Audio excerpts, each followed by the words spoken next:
Sambal terasi? Kamu pikir ini di desa? Hardikan keras itu memecah keheningan ruang makan kantor yang mewah. Seketika, semua mata tertuju pada satu titik. Di sana, berdiri seorang pemuda yang menunduk dalam, wajahnya merah pada menahan malu, sementara di hadapannya berdiri seorang manajer wanita cantik dengan tatapan jijik, seolah aroma bekal makanan itu adalah dosa besar yang tak terampuni. Padahal, siapa sangka, di balik kemarahan yang meledak-ledak karena urusan sambal itu, tersimpan gejolak perasaan lain yang justru lebih rumit dari sekadar urusan perut. Sebuah gengsi yang bertarung melawan rasa tertarik yang kian tumbuh. Selamat datang kembali di saluran Ken Arok Productions. Kali ini, kita akan membawakan kisah tentang Rizky, karyawan polos dengan bekal sambal terasinya, dan Aisyah, atasan yang terjebak antara ego kota metropolitan dan pesona ketulusan desa. Sebelum kita masuk ke dalam drama perkantoran yang penuh emosi ini, saya mohon dukungannya untuk menekan tombol subscribe, like, dan tinggalkan jejak di kolom komentar.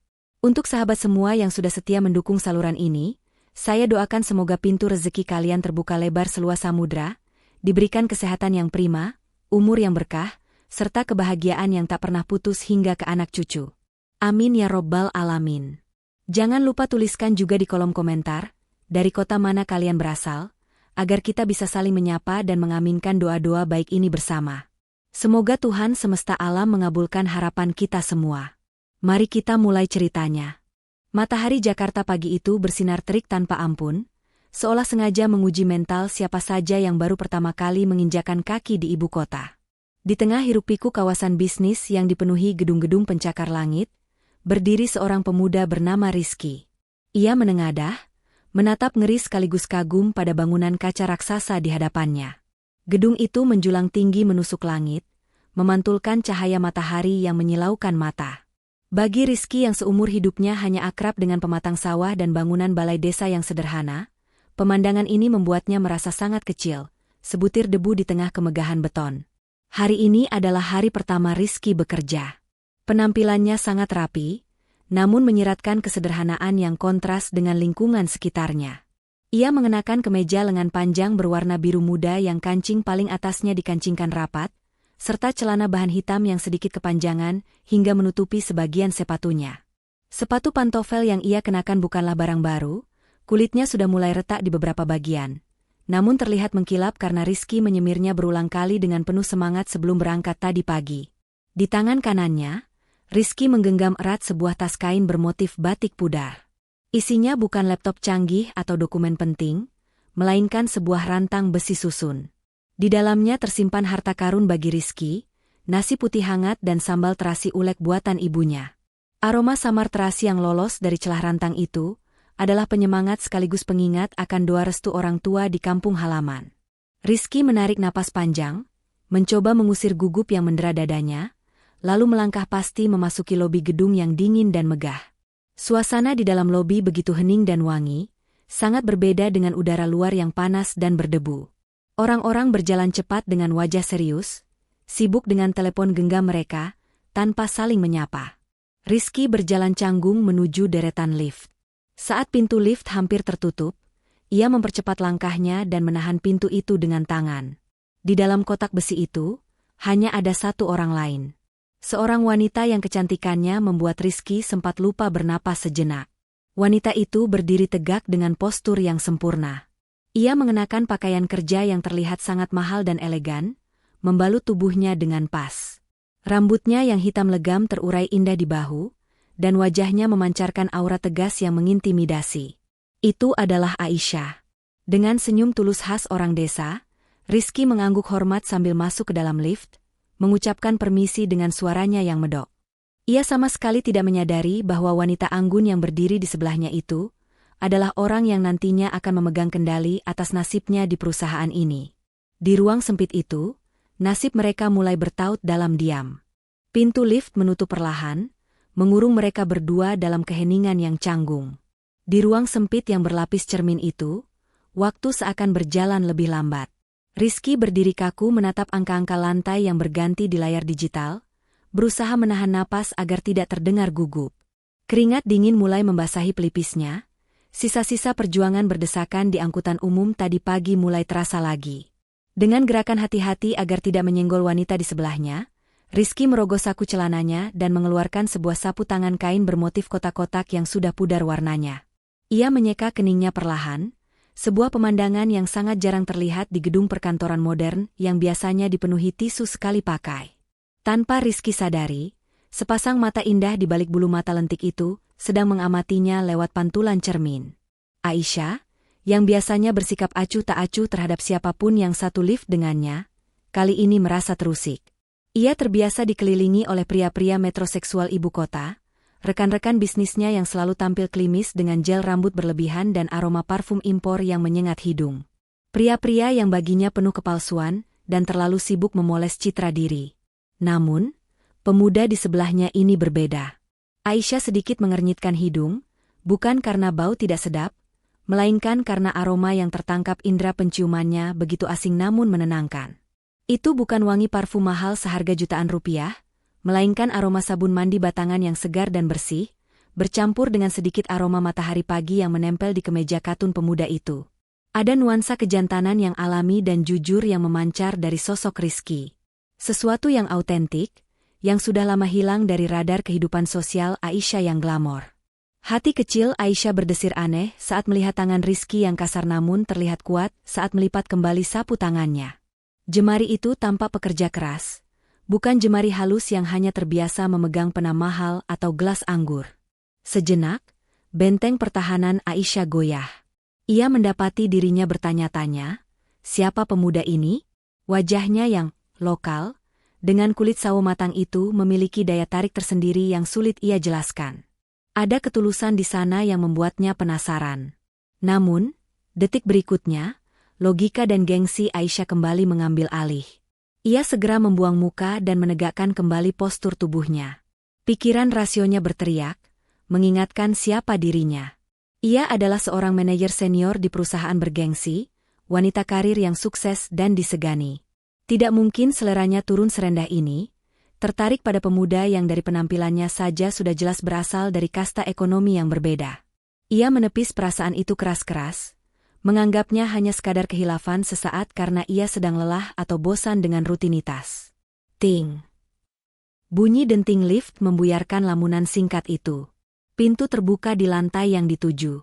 Tanpa menoleh sedikitpun ke arah Rizky, Aisyah melangkah keluar dengan dagu terangkat tinggi, kembali memasang topeng dinginnya yang sempurna. Ia meninggalkan Rizky yang masih tertegun kagum di belakang, tanpa menyadari bahwa benih ketertarikan itu sudah tertanam, meskipun ia berusaha keras untuk menguburnya dalam-dalam di bawah tumpukan gengsi. Rizky hanya bisa memandang punggung wanita itu menjauh, sambil menghela napas kagum. Tidak tahu bahwa wanita itulah yang sebentar lagi akan menjadi mimpi buruk sekaligus mimpi terindahnya di kantor ini. Pukul 9 tepat, hiruk-pikuk aktivitas kantor dimulai. Di tengah ruangan divisi yang luas dan berpendingin udara sentral itu, Aisyah berdiri dengan wibawa penuh sebagai seorang pemimpin. Ia memegang tablet tipis di tangannya, matanya menyapu seluruh anggota tim yang sudah berkumpul untuk briefing pagi. Namun, tatapannya berhenti sejenak pada sosok yang berdiri canggung di ujung barisan. Jantung Aisyah sempat berhenti berdetak selama sepersekian detik ketika ia menyadari bahwa pemuda yang satu lift dengannya tadi, pemuda dengan aroma sabun mandi yang segar itu, adalah Rizky, staf administrasi baru yang datanya sempat ia baca sekilas kemarin sore. Dengan nada suara yang datar dan profesional, Aisyah memperkenalkan Rizky kepada seluruh tim. Rizky maju selangkah, membungkukkan badannya sedikit terlalu rendah. Sebuah gestur kesopanan khas orang timur yang justru terlihat aneh di lingkungan korporat Jakarta yang serba egaliter. Ia memperkenalkan diri dengan suaranya yang santun, logat daerahnya terdengar begitu kental di antara riuh rendah percakapan rekan-rekannya yang menggunakan bahasa campur aduk ala Jakarta Selatan. Aisyah mengamati setiap gerak-gerik Rizky, berusaha mencari celah untuk tidak menyukainya. Namun kepolosan di wajah pemuda itu justru semakin mengusik ketenangannya. Setelah briefing selesai, Aisyah kembali ke dalam ruangan kerjanya yang terpisah oleh dinding kaca transparan. Ruangan itu adalah singgasananya, tempat ia bisa mengamati segala aktivitas di luar tanpa harus terlibat langsung. Sepanjang pagi itu, alih-alih fokus pada laporan keuangan yang menumpuk di mejanya, mata Aisyah justru seringkali mencuri pandang ke arah meja kerja Rizky yang terletak tak jauh dari pantry. Ia merasa seperti seorang pengamat rahasia, memantau objek yang menarik perhatiannya dari balik benteng kaca yang aman. Satu kejadian kecil di jam 10 pagi membuat pertahanan Aisyah kembali goyah. Saat itu, seorang office boy paruh baya tampak kesulitan mengangkat galon air mineral baru ke atas dispenser. Karyawan lain yang lewat seolah buta, sibuk dengan ponsel atau pura-pura tidak melihat. Namun, Rizky berbeda. Begitu melihat kesulitan si bapak tua, Rizky langsung bangkit dari kursinya. Tanpa ragu, ia menyingsingkan lengan kemejanya, memperlihatkan otot lengannya yang terbentuk alami karena kerja keras, lalu dengan sigap mengangkat galon berat itu dan memasangnya dengan mudah. Aisyah melihat Rizky menepuk bahu bapak office boy itu sambil tersenyum ramah, sebuah senyuman yang tulus tanpa dibuat-buat. Ada rasa hangat yang menjalar di dada. Aisyah menyaksikan pemandangan itu. Di matanya, Rizky terlihat begitu gagah dalam kesederhanaannya. Rizky memiliki kualitas manusiawi yang sudah jarang ia temukan di lingkungan kerjanya yang kompetitif dan individualis. Namun, secepat kilat logika materialistisnya kembali menyerang, menampar kesadarannya. Suara gengsi di kepalanya berteriak lantang, mengingatkan bahwa ia adalah manajer senior lulusan luar negeri. Tidak mungkin ia jatuh hati pada bawahan yang bahkan tidak tahu cara berpakaian modis. Aisyah memalingkan wajahnya kasar, menutup tirai jendela kacanya dengan perasaan kesal pada dirinya sendiri, mencoba membunuh rasa kagum yang mulai tumbuh liar itu. Jarum jam dinding akhirnya menunjuk tepat ke angka 12, tanda waktu istirahat yang dinanti-nanti telah tiba. Suasana kantor yang tadinya hening oleh suara ketikan keyboard kini berubah menjadi riuh rendah suara kursi digeser, dan obrolan santai tentang rencana makan siang. Bagi Rizky, ini adalah saatnya untuk menikmati bekal yang sudah ia jaga hati-hati sejak pagi. Perutnya memang sudah keroncongan, menuntut haknya setelah setengah hari beradaptasi dengan ritme kerja yang cepat dan asing.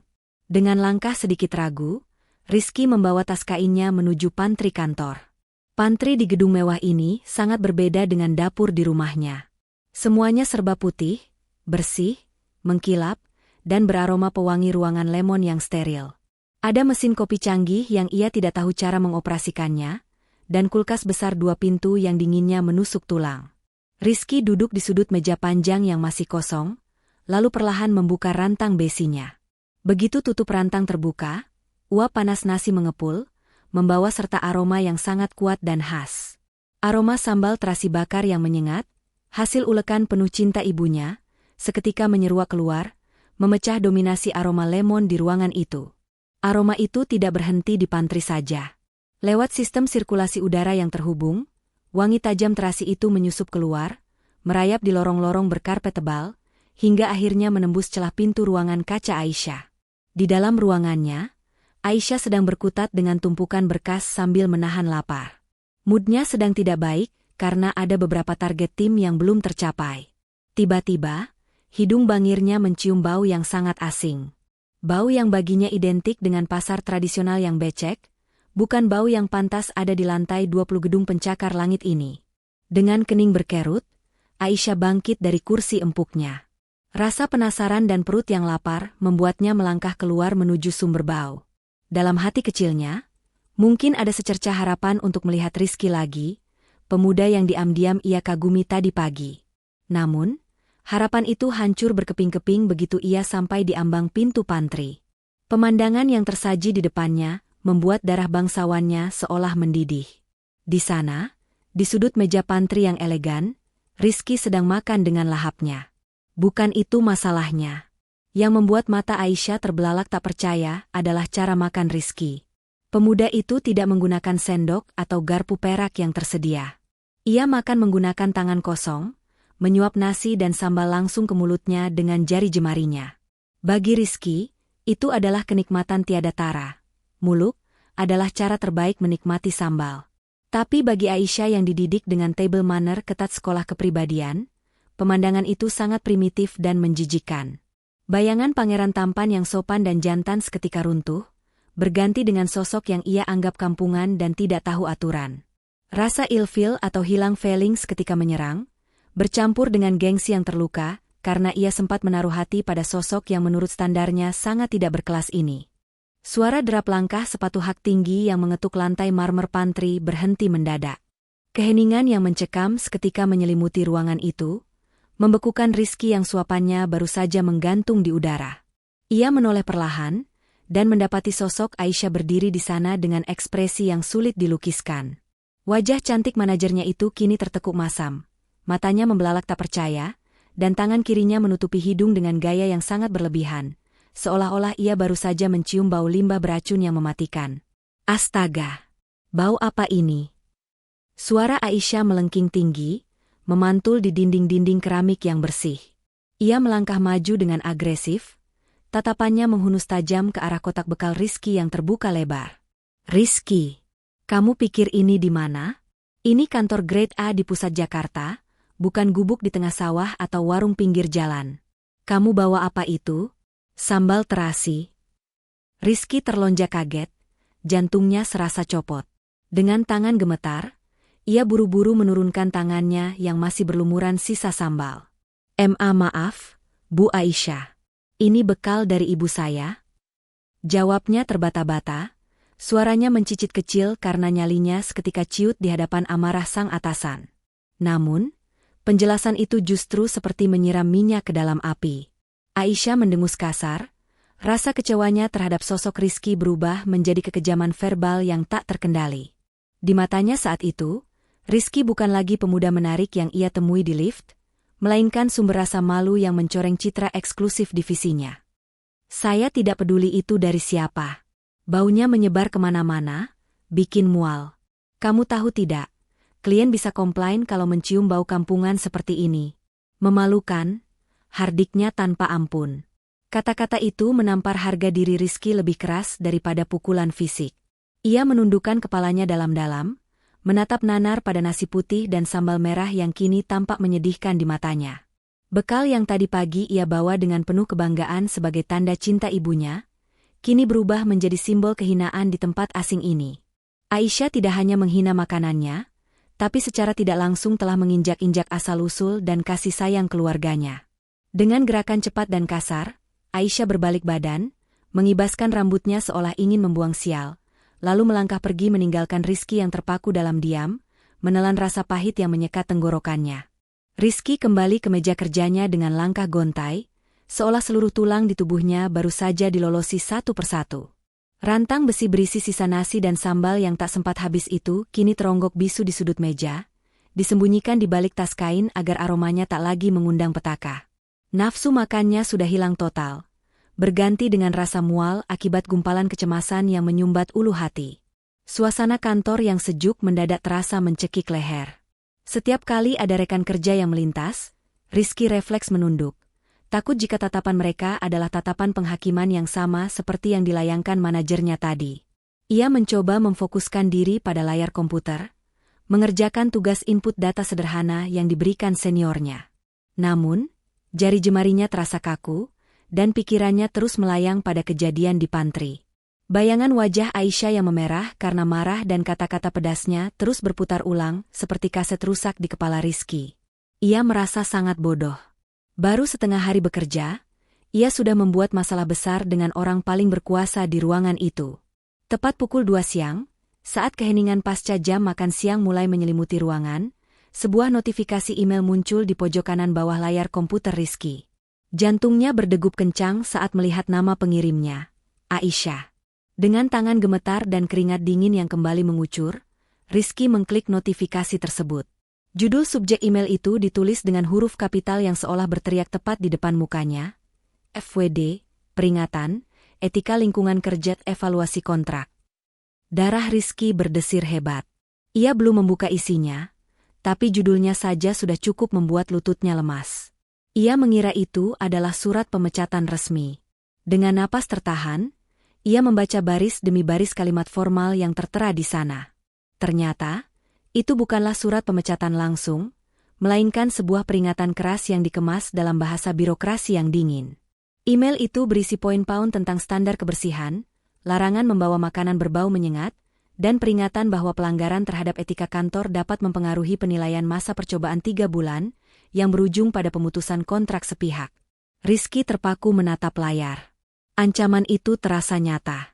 Ia sadar posisinya sangat lemah. Ia hanya karyawan kontrak dari desa yang bisa diganti kapan saja. Sementara itu, Di balik dinding kaca ruangannya, Aisyah duduk bersandar di kursi kerjanya sambil memegang cangkir kopi.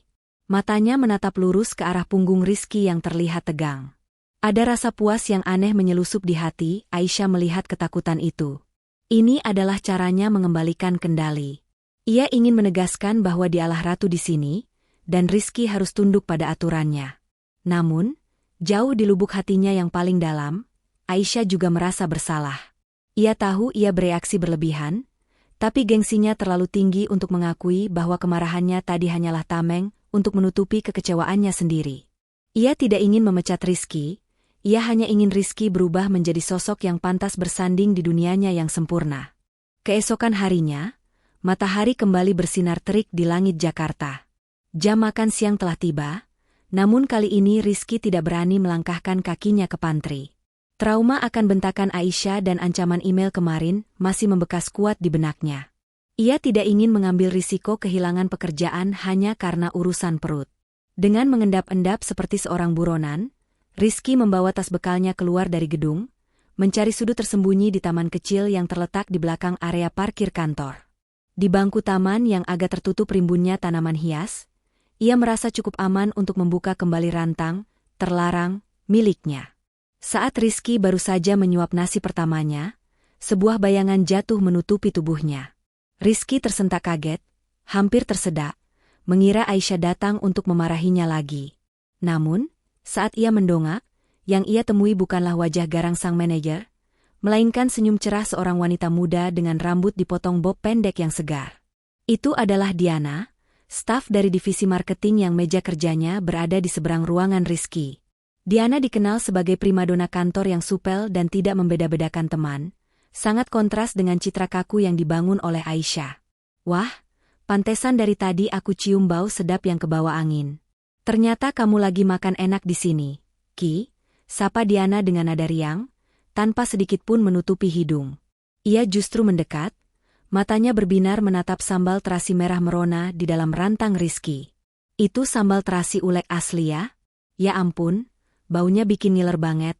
Aku boleh minta dikit nggak? Udah lama banget lidahku nggak kena sambal rumahan kayak gini, bosen makan catering kantor yang rasanya hambar. Rizky tertegun sejenak, tak percaya dengan apa yang didengarnya. Di saat bosnya menganggap bekalnya sebagai sampah, wanita cantik di depannya ini justru menganggapnya harta karun. Dengan canggung namun senang, Rizky menggeser rantangnya. Diana tanpa ragu duduk di sebelah Rizky, mencuil sedikit kerupuk yang ia bawa, lalu mencocolnya ke sambal Rizky dengan semangat. Gila, ini enak banget, Ki, pedesnya nampol, terasinya wangi banget. Puji Diana tulus sambil mengunyah dengan pipi menggembung lucu. Seketika itu juga, beban berat di pundak Rizky terasa terangkat. Tawa renyah Diana mencairkan kebekuan hatinya, membuat Rizky merasa diterima kembali sebagai manusia. Tanpa mereka sadari, adegan hangat itu tidak luput dari pengawasan sepasang mata elang dari ketinggian. Di lantai 20, di balik dinding kaca ruangannya yang dingin, Aisyah berdiri mematung. Tangannya mencengkeram pinggiran meja, hingga buku-bukunya memutih.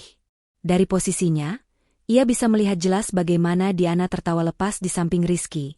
Bagaimana mereka berbagi makanan dengan akrab seolah sudah kenal bertahun-tahun. Ada rasa panas yang tiba-tiba menjalar di dada Aisyah, rasa sesak yang bukan disebabkan oleh asma atau polusi udara. Itu adalah api cemburu yang mulai membakar nalar. Ia merasa posisinya terancam, bukan sebagai atasan, tapi sebagai wanita. Mengapa Diana bisa begitu mudah masuk dan tertawa bersama Rizky, sementara ia hanya bisa menebar ketakutan? Pemandangan di taman itu menjadi pemicu perang dingin di hati Aisyah yang gengsinya setinggi langit. Agenda rapat mingguan yang rutin dilaksanakan setiap hari Senin menjadi momen yang paling ditakuti oleh seluruh anggota tim hari itu. Aura di dalam ruang rapat yang berdinding kaca itu terasa begitu mencekam, seolah oksigen di dalamnya menipis tersedot oleh ketegangan yang memancar dari kursi pimpinan. Aisyah duduk di ujung meja panjang dengan wajah kaku tanpa senyum, tatapannya setajam mata pisau bedah yang siap menguliti siapa saja yang melakukan kesalahan sekecil debu. Sejak insiden di taman yang ia saksikan dari jendela atas, suasana hati Aisyah berubah menjadi badai yang siap meledak kapan saja. Bayangan tawa renyah Diana dan wajah bahagia Rizky saat makan bersama terus menghantui pikirannya, membakar egonya sebagai wanita yang merasa terabaikan. Tiba giliran Rizky untuk mempresentasikan laporan data penjualan minggu pertamanya. Dengan persiapan matang, Rizky berdiri di depan layar proyektor. Ia telah menghabiskan waktu semalaman untuk mempelajari angka-angka itu, memastikan tidak ada satupun kesalahan hitung yang bisa dijadikan celah untuk dimarahi. Rizky mulai berbicara, menjelaskan grafik demi grafik dengan runtut. Meskipun data yang ia sajikan sangat akurat dan analisisnya tajam melampaui ekspektasi untuk seorang anak baru, suaranya yang medok dengan logat Jawa yang kental terdengar sangat kontras di ruangan yang biasanya dipenuhi istilah-istilah asing dan gaya bicara elit Jakarta Selatan itu. Belum sampai separuh jalan Rizky berbicara, suara ketukan pulpen yang keras di atas meja menghentikan kalimatnya. Aisyah mengangkat tangannya, memberi isyarat berhenti dengan wajah meremehkan. "Cukup, Rizky. Stop," potongnya dingin. Ruangan seketika hening. Semua mata tertuju pada Aisyah, lalu beralih cemas ke arah Rizky yang berdiri kaku di depan. Aisyah menghela napas panjang seolah sedang menghadapi anak kecil yang bebal. "Saya tidak sedang mendengarkan laporan Siskamling desa. Kita ini sedang rapat di perusahaan multinasional. Tolong logat kamu itu dikondisikan. Bagaimana kita bisa percaya diri membawa kamu ketemu klien asing kalau bicara saja masih seperti orang yang belum pernah keluar dari kecamatan?" Hinaan itu meluncur mulus namun menusuk tepat ke ulu hati. Aisyah tidak mengkritik kinerjanya, melainkan menyerang identitasnya. Ia kemudian menunjuk salah satu staf senior pria yang duduk santai. "Kamu harus belajar dari Andre. Lihat cara bicaranya, luwes, profesional, dan berkelas. Tidak kampungan. Kalau kamu tidak bisa mengubah cara bicara kamu, data sebagus apapun tidak akan ada harganya di mata saya." Rizky hanya bisa menunduk, meremas penunjuk laser di tangannya hingga tangannya memutih. Ia tahu ia tidak salah dalam bekerja, tapi di hadapan Aisyah yang sedang dikuasai cemburu buta, keberadaannya dan jati dirinya adalah sebuah kesalahan. Rizky kembali duduk dengan perasaan hancur, sementara Aisyah kembali menatap layar tabletnya dengan kepuasan semu, merasa telah berhasil menghukum Rizky karena berani berbahagia dengan wanita lain selain dirinya. Hinaan di ruang rapat itu membekas dalam di hati Rizky, menciptakan luka yang perih namun tak berdarah. Wajahnya yang biasanya cerah kini tampak mendung sepanjang sisa pagi. Melihat hal itu, Diana, yang duduk di meja seberang, merasa iba. Ia mengirim pesan singkat lewat aplikasi pesan instan kantor, mengajak Rizky untuk makan siang bersama di kantin bawah tanah gedung. "Jangan dipikirin omongan Bu Aisyah, Ki. Nanti kita makan gado-gado enak di kantin bawah, aku yang traktir. Biar mood kamu balik lagi," tulis Diana. Rizky membaca pesan itu, dan seulas senyum tipis akhirnya terbit di bibirnya. Ia mengangguk pelan ke arah Diana, menyepakati rencana pelarian sejenak dari tekanan mental di lantai 20 itu. Namun, rencana sederhana itu tidak luput dari radar pengawasan Aisyah. Dari balik dinding kaca ruangannya yang kedap suara, mata elang Aisyah menangkap interaksi bisu antara Rizky dan Diana. Ia melihat anggukan kepala Rizky, senyum simpul yang terukir di wajah pemuda itu, dan balasan senyum antusias dari Diana. Insting wanitanya langsung bekerja, menerjemahkan sandi-sandi itu sebagai ancaman. Rasa cemburu yang tak logis kembali membakar dadanya. Ia tidak rela melihat Rizky menghabiskan waktu istirahatnya tertawa bahagia bersama wanita lain, sementara dirinya terjebak dalam kesepian dan gengsi di singgasana jabatannya. "Tidak akan kubiarkan," batin Aisyah, otaknya berputar cepat menyusun strategi pemisahan. 5 menit sebelum jam 12 siang, saat semua karyawan sudah mulai merapikan meja bersiap untuk istirahat, pintu ruangan Aisyah terbuka lebar. Ia berjalan keluar dengan langkah cepat, sambil membawa tumpukan berkas tebal yang berdebu. Langkah kakinya berhenti tepat di depan meja Rizky. Tanpa aba-aba, Aisyah menjatuhkan tumpukan map itu di hadapan Rizky, menimbulkan suara "buk" yang cukup keras hingga membuat beberapa orang menoleh kaget. Rizky terlonjak, menatap bingung pada tumpukan kertas yang kini menutupi sebagian besar area kerjanya. "Rizky, saya baru cek data arsip 3 tahun lalu. Ini semua berantakan dan tidak sesuai format baru," ucap Aisyah dengan nada dingin yang dibuat-buat. Matanya sengaja tidak menatap mata Rizky, melainkan menatap layar komputer yang mati. "Saya mau kamu rekap ulang dan input manual semua data di berkas ini ke dalam sistem. Saya butuh laporannya ada di meja saya jam 1 siang, tepat setelah jam istirahat selesai. Jadi, selesaikan sekarang. Rizky ternganga tak percaya. Tapi Bu, ini sudah jam istirahat dan berkasnya banyak sekali. Protesnya pelan, suaranya terdengar putus asa. Aisyah menatapnya tajam. Kamu mau protes? Atau mau evaluasi kontrak kamu saya percepat? Ancaman itu membungkam Rizky seketika. Dengan berat hati, Rizky menatap ke arah Diana yang sudah menunggu di pintu keluar dengan wajah kecewa. Ia menggeleng lemah, memberi isyarat bahwa ia tidak bisa ikut. Diana menghela napas kesal sambil menatap sinis ke arah ruangan Aisyah, lalu pergi makan siang sendirian. Aisyah kembali ke ruangannya dengan perasaan menang yang aneh. Ia berhasil menggagalkan kencan makan siang itu. Namun, saat ia duduk menyantap bekal salat mahalnya sendirian, matanya tak bisa lepas dari sosok Rizky di luar sana. Pemuda itu bekerja dengan tekun sambil menahan lapar, sesekali memijat keningnya yang pusing. Rasa salat di lidah Aisyah mendadak terasa hambar, tergantikan oleh rasa pahit dari rasa bersalah yang mulai merayap naik. Ia telah memenangkan egonya, tapi menyakiti hatinya sendiri dengan melihat orang yang ia sukai menderita karena ulahnya. Sore itu, langit Jakarta mulai berwarna jingga, memantulkan cahaya senja di dinding-dinding kaca gedung pencakar langit. Jam kantor sebenarnya sudah berakhir 15 menit yang lalu, namun Rizky baru saja bisa bernapas lega setelah menyelesaikan tugas, hukuman, yang diberikan Aisyah. Tubuhnya terasa remuk. Matanya perih karena terlalu lama menatap layar komputer tanpa jeda. Ia membereskan meja kerjanya yang berantakan dengan gerakan lambat, lalu berjalan gontai menuju lift. Di sana, Diana ternyata sudah menunggu. Wanita itu tersenyum manis, menyambut Rizky dengan wajah penuh simpati, seolah ingin menghibur temannya yang baru saja melewati hari yang berat. Mereka berdua masuk ke dalam lift yang kosong. Di dalam kotak besi yang bergerak turun itu, Diana memperhatikan penampilan Rizky yang tampak kusut. Kemeja birunya lecek, dan kerahnya sedikit terlipat ke dalam. Dengan naluri seorang kakak yang perhatian, Diana mendekat. Tangannya terulur, merapikan kerah kemeja Rizky dan menepuk pelan debu yang menempel di bahu pemuda itu. Kamu kacau banget hari ini, Ki. Sabar ya, Bu Aisyah memang kadang mau odian orangnya. Hibur Diana lembut, jarak wajah mereka cukup dekat. Rizky hanya tersenyum tipis. Bersyukur memiliki teman sebaik Diana di tempat yang terasa memusuhinya ini. Namun, takdir sepertinya belum puas mempermainkan perasaan mereka. Tepat satu lantai di bawahnya, pintu lift terbuka. Sosok yang paling dihindari Rizky berdiri di sana. Aisyah masuk dengan langkah anggun namun mematikan. Ia baru saja selesai meeting dengan direksi, dan moodnya sedang buruk. Begitu pintu lift tertutup kembali, mata tajam Aisyah langsung menangkap posisi Diana yang masih berdiri sangat dekat dengan Rizky. Tangannya bahkan masih menyentuh lengan kemeja Rizky. Pemandangan itu bagaikan bensin yang disiramkan ke bara api cemburu, yang sejak tadi siang sudah menyala di hati Aisyah. Darah Aisyah mendidih. Logika profesionalismenya runtuh seketika, digantikan oleh emosi wanita yang merasa miliknya diganggu. Tanpa menoleh, Aisyah melontarkan kalimat pedas dengan nada datar yang menusuk. Diana, saya ingatkan sekali lagi.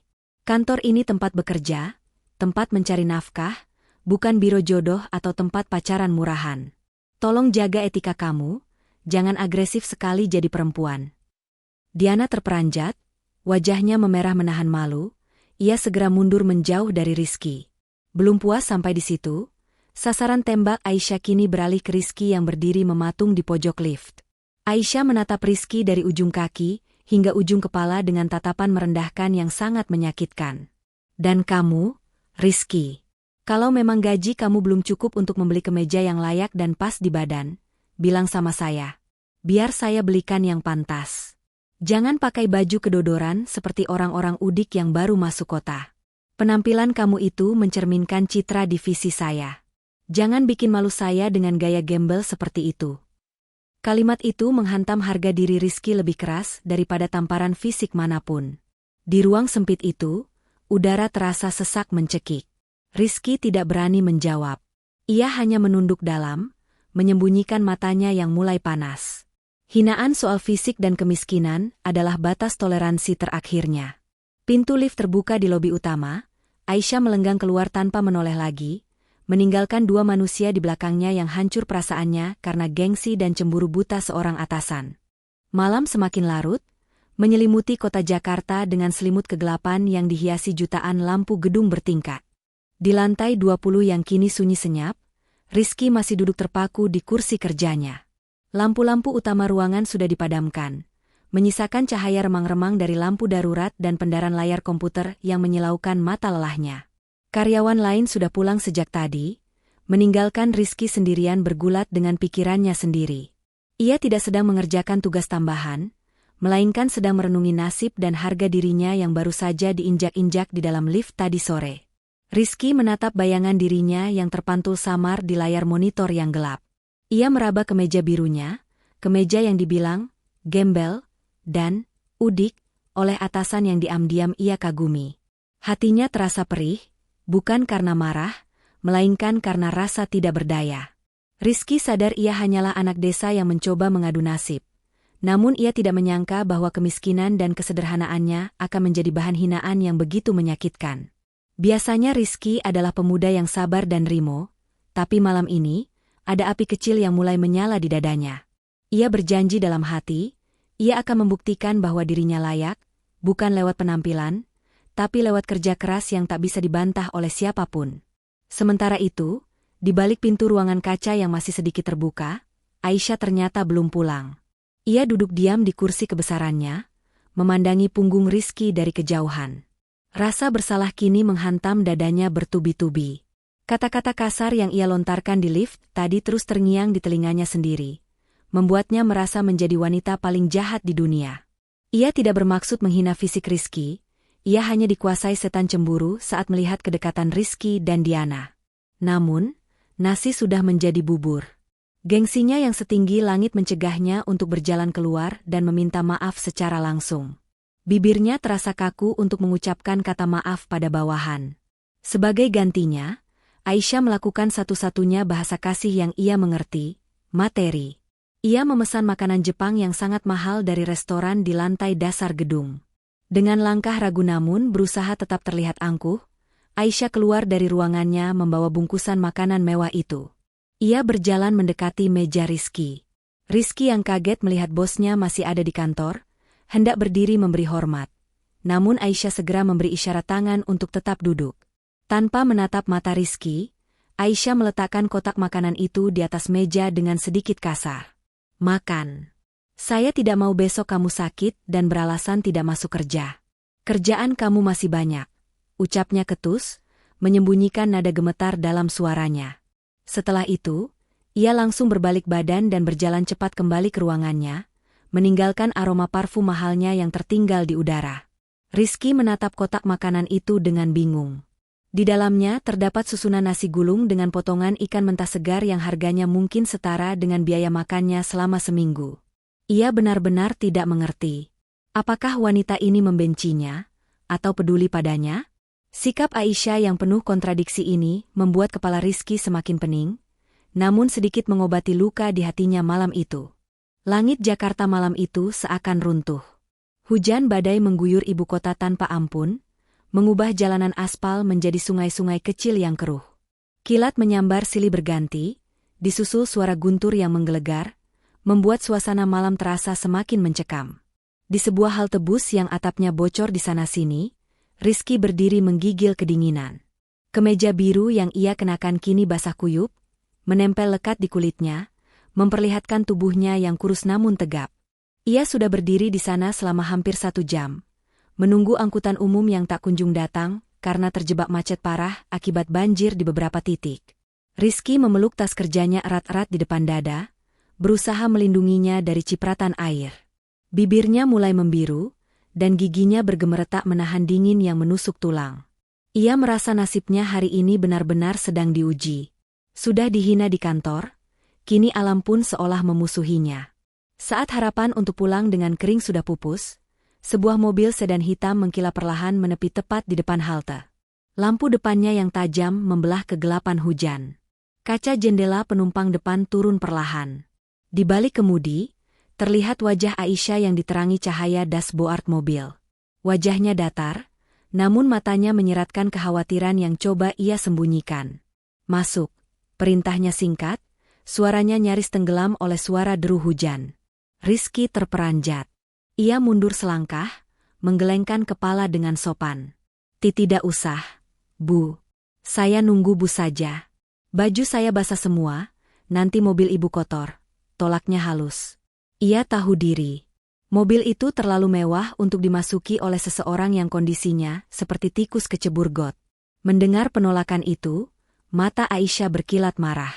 Bukan marah karena ditolak, tapi marah karena melihat keras kepalanya Rizky yang lebih mementingkan kebersihan mobil daripada kesehatan dirinya sendiri. Masuk Rizky. Saya tidak suka mengulang perintah. Bentaknya keras, mengalahkan suara petir. Saya tidak mau besok kamu sakit dan izin tidak masuk kerja. Proyek kita sedang banyak. Cepat masuk atau saya potong gaji kamu. Mendengar ancaman potong gaji, Rizky tidak punya pilihan lain. Dengan gerakan ragu dan penuh rasa bersalah, ia membuka pintu mobil dan menghempaskan tubuhnya yang basah ke kursi penumpang depan. Begitu pintu tertutup, suasana berubah drastis. Hingar-bingar badai di luar seketika senyap, digantikan oleh alunan musik jazz lembut dan aroma kulit premium yang mahal. Di dalam keheningan kabin mobil yang mewah itu, Aisyah melajukan mobilnya menembus hujan. Sesekali matanya melirik ke arah Rizky yang duduk kaku di ujung kursi, berusaha agar punggungnya yang basah tidak terlalu menempel pada sandaran. Aisyah melihat air menetes dari rambut Rizky, jatuh ke pipi dan dagunya. Ada dorongan kuat di dalam hati Aisyah untuk mengambil tisu, mengeringkan wajah pemuda itu, atau bahkan memeluknya untuk memberi kehangatan. Namun, lagi-lagi gengsi sialan itu menang. Alih-alih berkata manis, mulut Aisyah justru melontarkan kalimat dingin yang berlawanan dengan isi hatinya. Itu jok kulit asli impor dari Italia. Duduknya jangan banyak gerak, nanti airnya merembes ke dalam busa. Mahal gantinya. Rizky hanya mengangguk patuh, semakin mengecilkan tubuhnya di sudut kursi, tak menyadari bahwa wanita di sebelahnya sedang bertarung hebat dengan perasaannya sendiri. Perjalanan menembus badai itu berakhir di depan sebuah gang sempit di pinggiran Jakarta Selatan. Mobil sedan mewah milik Aisyah tampak sangat kontras berhenti di mulut gang yang becek dan minim penerangan itu. Mesin mobil masih menderu halus, namun suasana di dalam kabin terasa jauh lebih bergemuruh daripada guntur di luar sana. Rizky melepaskan sabuk pengamannya perlahan, tangannya menyentuh pegangan pintu, bersiap untuk kembali ke dunianya yang sederhana. Namun, langkahnya terhenti. Ada ganjalan besar di hatinya yang jika tidak dikeluarkan malam ini, mungkin akan meledakkan dadanya. Rizky menoleh menatap sisi wajah Aisyah yang kaku. Wanita itu mencengkeram kemudi dengan sangat erat hingga buku-buku jarinya memutih. Matanya menatap kosong ke depan menembus kaca depan yang berembun. Dengan mengumpulkan sisa-sisa keberaniannya, Rizky akhirnya membuka suara. Bu Aisyah. Panggilnya lirih. Sebenarnya, kenapa ibu benci sekali sama saya? Pertanyaan itu menggantung di udara, berat dan menuntut jawaban. Aisyah terdiam, rahangnya mengeras. Rizky melanjutkan, suaranya bergetar menahan emosi. Apa karena saya orang desa? Apa karena saya miskin dan bau terasi? Kalau memang ibu merasa jijik dan ingin memecat saya, silakan lakukan sekarang, Bu. Saya lebih baik pulang kampung daripada bekerja, tapi harga diri saya diinjak-injak setiap hari tanpa saya tahu apa salah saya. Kalimat Rizky itu bagaikan pemantik api yang dilempar ke dalam tong mesiu. Pertahanan diri Aisyah runtuh seketika. Ia menoleh cepat ke arah Rizky, matanya berkaca-kaca, campuran antara amarah, gengsi, dan rasa frustrasi yang memuncak. Siapa yang benci kamu? Teriak Aisyah, suaranya pecah memenuhi kabin mobil. Rizky tersentak mundur, kaget melihat air mata yang menggenang di pelupuk mata manajernya yang biasanya sekeras batu karang. Aisyah melanjutkan teriakannya, menumpahkan segala rasa cemburu yang selama ini ia bungkus dengan topeng kebencian. Saya tidak pernah benci kamu, Rizky. Saya marah. Saya marah karena kamu itu bodoh. Kamu punya potensi besar, kamu cerdas, kamu tulus. Tapi kenapa kamu malah merendahkan diri kamu sendiri dengan menempel terus sama perempuan genit seperti Diana? Saya nggak suka lihat kamu jadi murahan begitu.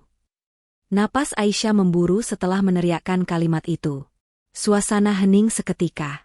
Hanya suara hujan yang terdengar samar memukul atap mobil. Rizky terpaku, Otaknya berusaha mencerna kata-kata itu. Di balik amarah itu, ia menangkap sebuah pesan tersirat yang mengejutkan. Aisyah tidak membencinya karena ia miskin. Aisyah marah karena cemburu. Wanita terpandang di depannya ini, ternyata peduli padanya dengan cara yang sangat rumit dan menyakitkan. Tatapan mereka bertemu dalam diam, dan untuk pertama kalinya, Rizky tidak melihat sosok bos yang kejam, melainkan seorang wanita kesepian yang tidak tahu cara mengungkapkan perasaannya dengan benar. Keesokan paginya, atmosfer di lantai 20 terasa jauh lebih dingin dari biasanya, dan itu bukan karena pengaturan suhu pendingin ruangan. Ketegangan sisa pertengkaran di dalam mobil semalam masih menggantung tebal di udara, menciptakan dinding pemisah tak kasat mata antara ruang kerja Rizky dan ruangan kaca Aisyah. Rizky bekerja dengan kepala tertunduk, tidak berani menatap ke arah ruangan bosnya. Sementara Aisyah bersembunyi di balik layar monitornya, wajahnya pucat menahan rasa malu dan gengsi yang bercampur aduk. Ia takut jika Rizky akan besar kepala, atau justru menertawakan pengakuan emosionalnya semalam. Keheningan yang mencekam itu tiba-tiba pecah menjelang jam makan siang. Pintu kaca utama divisi terbuka lebar, dan masuklah seorang pria bertubuh tegap dan tinggi, mengenakan seragam pilot maskapai penerbangan internasional yang gagah, lengkap dengan topi dan koper kabin di tangannya. Kehadirannya yang mencolok seketika menarik perhatian seluruh karyawan, termasuk Aisyah yang refleks berdiri dari kursinya karena penasaran. Pria itu berdiri di tengah ruangan, menyapukan pandangannya seolah mencari seseorang. Belum sempat ada yang bertanya, Diana tiba-tiba memekik girang dari kubikelnya. "Mas Bayu," teriaknya penuh kerinduan. Tanpa mempedulikan tatapan orang-orang, Diana berlari kecil dan langsung menghambur ke dalam pelukan pria gagah itu. Pemandangan itu membuat seisi ruangan terdiam, terutama Aisyah yang matanya terbelalak lebar menyaksikan adegan romantis di depan matanya. Diana, wanita yang selama ini ia tuduh sebagai penggoda Rizky, kini sedang bergelayut manja di lengan pria lain yang terlihat jauh lebih mapan dan tampan. Dengan wajah berseri-seri penuh kebahagiaan, Diana menggandeng tangan pria itu dan membawanya mendekat ke arah meja Rizky, lalu berjalan menuju ruangan Aisyah yang pintunya terbuka. "Bu Aisyah, kenalin dong," ucap Diana dengan nada bangga yang meluap-luap. "Ini Mas Bayu, tunangan saya. Dia baru saja mendarat dari penerbangan Eropa, dan langsung jemput saya ke sini buat fitting baju pengantin nanti sore." Aisyah terpaku di tempatnya berdiri. Lidahnya keluh, otaknya berusaha keras memproses informasi yang baru saja ia terima. Tunangan? Fitting baju pengantin? Jadi selama ini, Diana sudah memiliki pasangan? Diana melanjutkan celotehnya tanpa menyadari badai rasa malu yang sedang melanda bosnya. "Oh iya, Mas Bayu, ini lo Rizky yang sering aku ceritain. Dia anak baru yang rajin banget. Untung ada Rizky yang sering bantuin aku angkat-angkat barang properti buat acara, soalnya kamu kan jarang pulang. Rizky ini udah kayak adik kandungku sendiri, Mas." Pria bernama Bayu itu tersenyum ramah dan menjabat tangan Rizky dengan erat, mengucapkan terima kasih karena sudah menjaga calon istrinya di kantor. Mendengar kata adik kandung, wajah Aisyah seketika memerah padam seperti kepiting rebus. Rasa malunya meluap hingga ke ubun-ubun. Kakinya terasa lemas. Selama ini ia telah terbakar cemburu buta, menuduh Diana wanita genit, dan menghina Rizky habis-habisan. Padahal kenyataannya hubungan mereka murni hanyalah persahabatan antara senior dan junior. Aisyah merasa menjadi wanita paling bodoh di dunia saat itu. Ia melirik ke arah Rizky, dan untuk pertama kalinya, ia melihat Rizky tersenyum kecil ke arahnya. Sebuah senyuman yang seolah berkata, "Sekarang ibu percaya, kan?" Kepergian Diana dan tunangannya meninggalkan jejak keheningan yang panjang di ruangan divisi itu. Sore berganti malam, dan satu persatu karyawan mulai meninggalkan gedung, menyisakan Rizky yang masih membereskan pekerjaannya dan Aisyah yang bersembunyi di dalam ruangannya seperti kura-kura yang menarik diri ke dalam cangkang. Aisyah mondar-mandir di balik meja kerjanya yang besar, menggigit bibir bawahnya karena rasa malu yang tak tertahankan. Kesalahpahaman fatal tentang hubungan Rizky dan Diana telah menelanjangi perasaannya sendiri. Kini, ia tidak punya lagi tameng kemarahan atau alasan profesional untuk menutupi fakta bahwa ia cemburu. Dinding gengsi kokoh yang selama ini ia bangun dengan susah payah, kini retak 1000.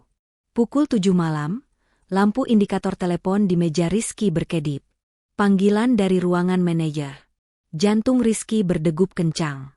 Ia mengira Aisyah mungkin akan memecatnya untuk menghilangkan saksi mata atas kejadian memalukan tadi siang.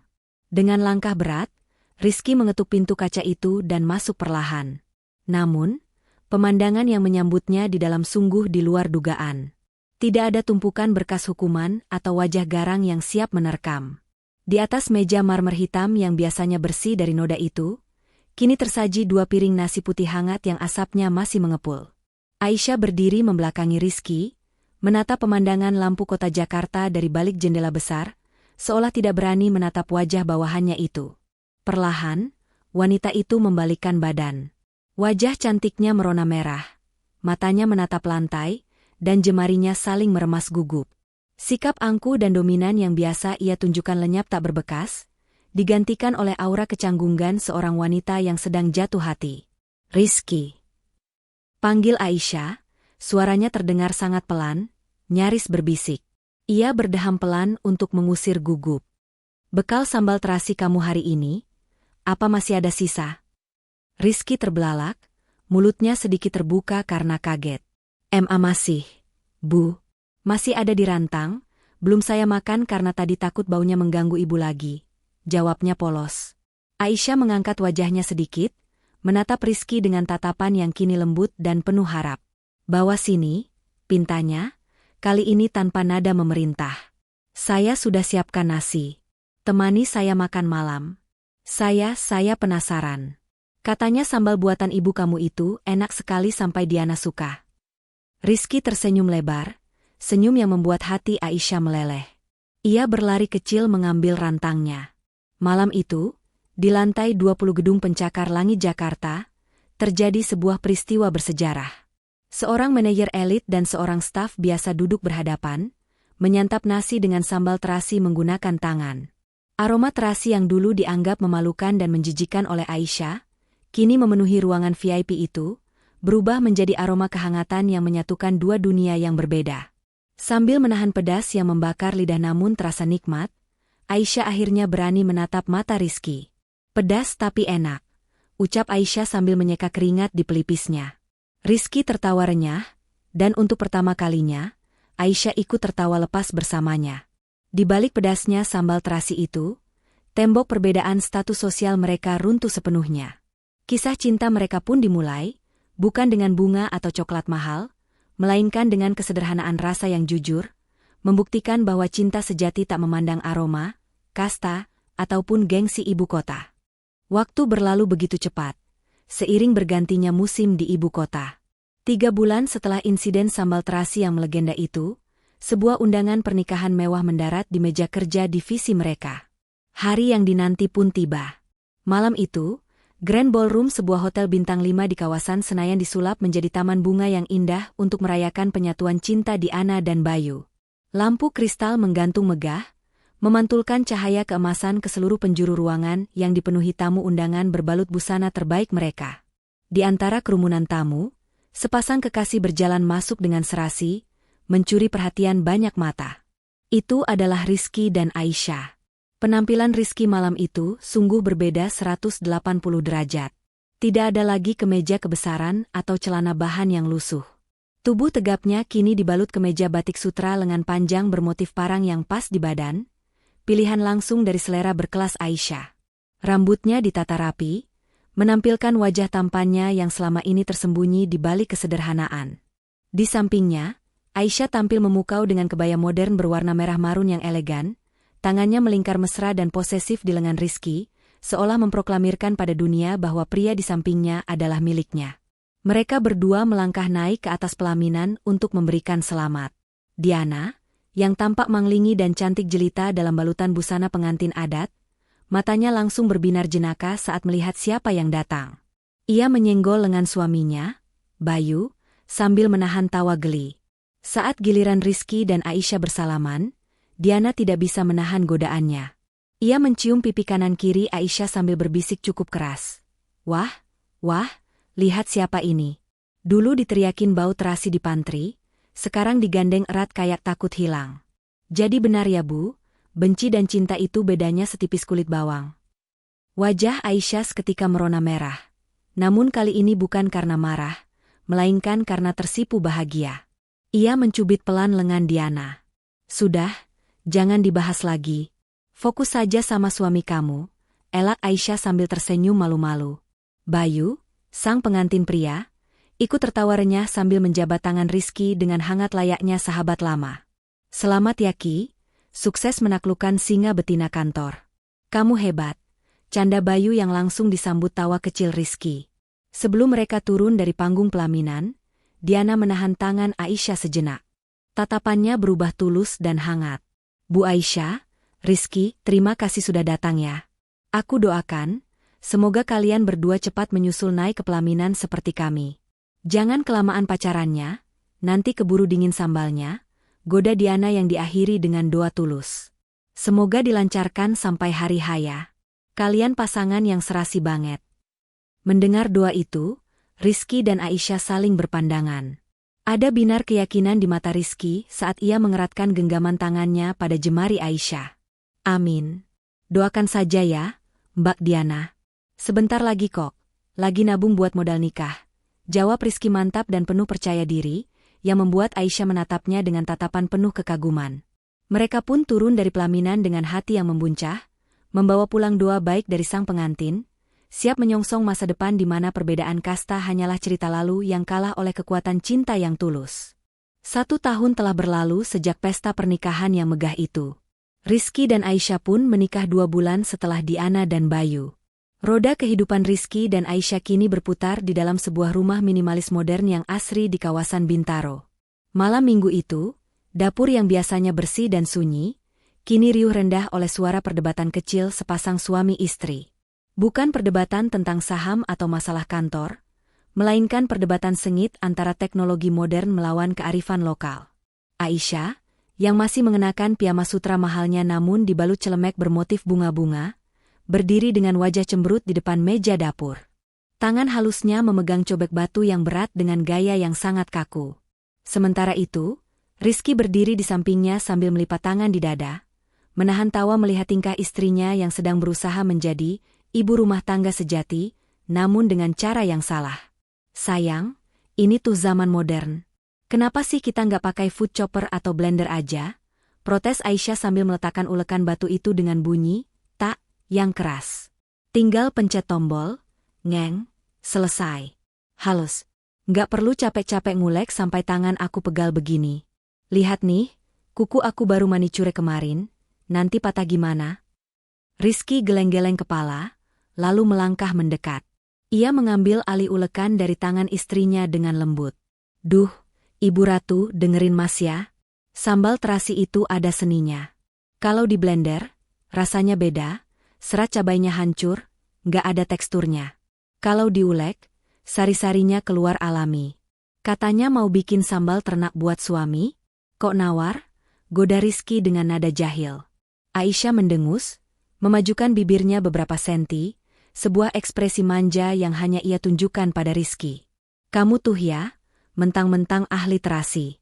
Dulu aja aku hina-hina baunya. Sekarang malah kamu paksa aku jadi tukang ulek. Gerutunya, meski tangannya kini merapikan rambut Rizky yang jatuh ke dahi.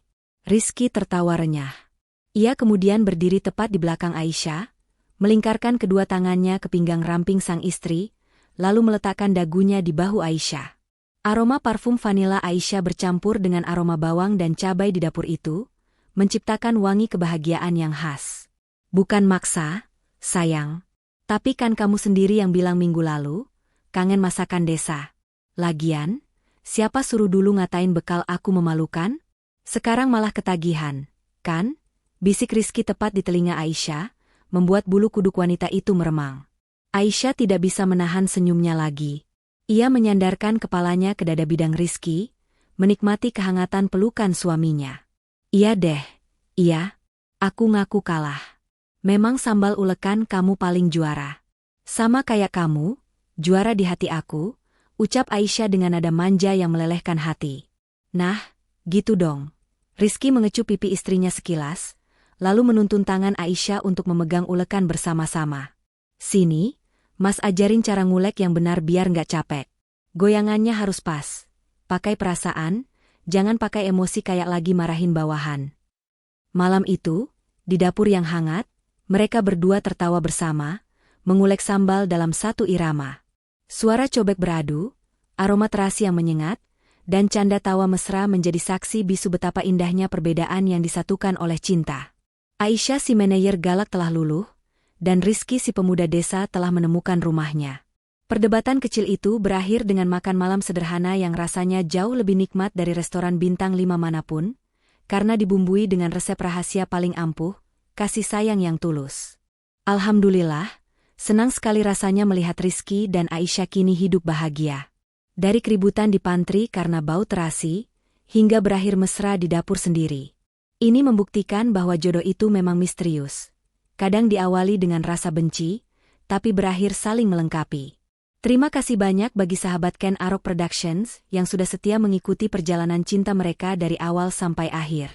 Jangan lupa untuk tekan tombol like jika kalian tersenyum mendengar kisah ini, share ke pasangan atau teman kalian, dan pastikan sudah subscribe agar tidak ketinggalan kisah-kisah inspiratif dan menghibur lainnya.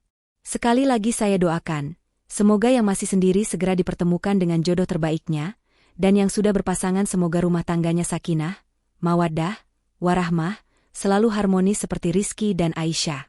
Sampai jumpa di video selanjutnya. Wassalamualaikum warahmatullahi wabarakatuh.